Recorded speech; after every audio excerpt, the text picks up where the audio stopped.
خواتین کے ساتھ کم عمری کی شادی کی روک تھام کے حوالے سے حکومتی سطح پر ہونے والی لیجسلیشن کے حوالے سے بات چیت کی گئی تاکہ ہم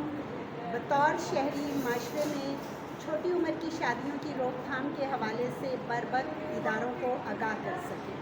جب کسی بچی کی چھوٹی عمر میں شادی ہوتی ہے تو ایکچولی اس سے ایک طرف تعلیم کا حق اور صحت کا حق چھینا جا رہا ہوتا ہے، دوسری طرف آئین پاکستان کی بھی خلاف ورزی کی جا رہی ہوتی ہے۔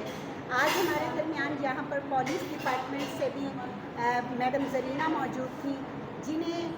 کمیونٹی سے لوگوں نے بتایا کہ کس طرح سے اگر کم عمری کی شادی کے حوالے سے کوئی کیس آئے تو تحفظ سینٹر میں ہم کس طرح سے آگاہ کر سکتے ہیں۔ لوکل گورنمنٹ سے نمائندے موجود تھے۔ آئیے ہم سب مل کر پاکستان کی بچیوں کے مستقبل کے لیے عملی طور پر کوشش کریں اور کمیونٹی کو اس بات پہ اویئر کریں کہ تعلیم اور فن سیکھنا بچیوں کا بنیادی حق ہے۔ اس کے بعد جب ان کی عمر 18 سال ہو جائے، جب وہ عملی طور پر زندگی میں بہتر انداز سے تمام ذمہ داریوں کو نبھا سکے، اس وقت شادی کا فریضہ سر انجام دیں۔